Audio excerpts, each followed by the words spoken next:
My name is Richard Hardy, I'm Campaigns Director at Surfers Against Sewage, and I run all the campaigns there. We've got campaigns on sewage and sickness, nosotoxics, which is a chemical-based campaign, marine litter, safer shipping and climate chaos. So it's quite a broad campaign group, basically established in 1990 to protect the health and safety of those using water for recreation. So surfers, windsurfers, kite surfers, kayakers, anyone who uses rivers, lakes or seas, it's worth joining Surfers Against Sewage. That's who we're there to protect. Using the sea every day, I'm one of the first people that experienced the plastic tide that washes up around the coastline of the UK. I mean, it really is a terrible problem. Most of it's derived from like shipping, but we're experiencing a lot of problems now from beach users who aren't taking away their litter once they experience the joys of the beach. The kind of things that we're finding are a lot of sewage-related debris still, things like cotton buds, some sanitary towels, tampons that are going through the sewage treatment system without being stopped.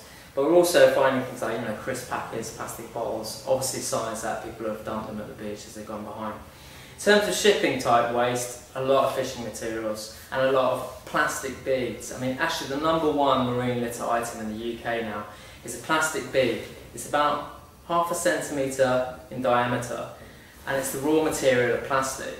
Very, very difficult to spot on the UK's beaches, but it's there in its masses. It's a massive, massive problem. We were so upset with the amount of litter arriving on the tides each day that we set up a campaign. It's called Return to Offender, Address Known.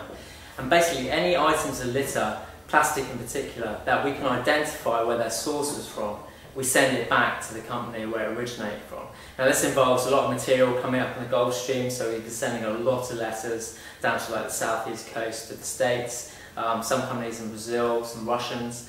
We've started to get some feedback from it because what we're asking the companies to do is firstly to look for more biodegradable materials to use in their packaging, secondly to get involved with local community beach initiatives, and thirdly to get involved in more recycling efforts.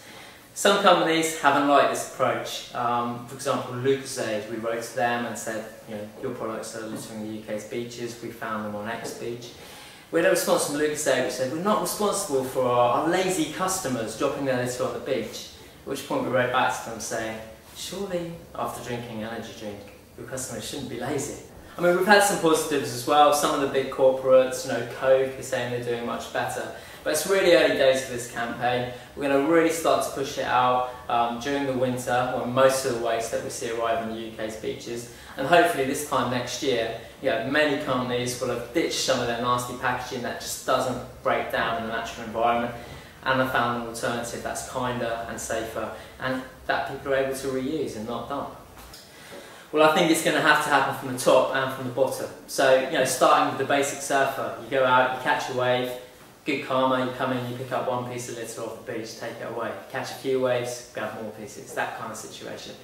But you've also got to tackle it from the top, because there's no point doing beach cleans every day, because every tide brings up a new challenge for beach cleaners.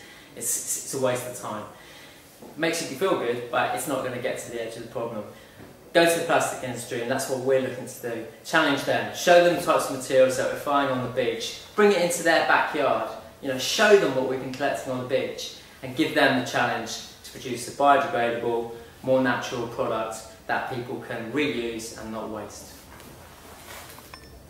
We've got a message to the plastics industry. If surfers can do it, so can you. I mean, we've managed to find less harmful materials than the plastic petrochemicals that today's surfboards are made out of, and we're looking at greener, more biodegradable products that you can put in your compost bin when the surfboard breaks. Like I say, if we can do that, the plastics industry can do it.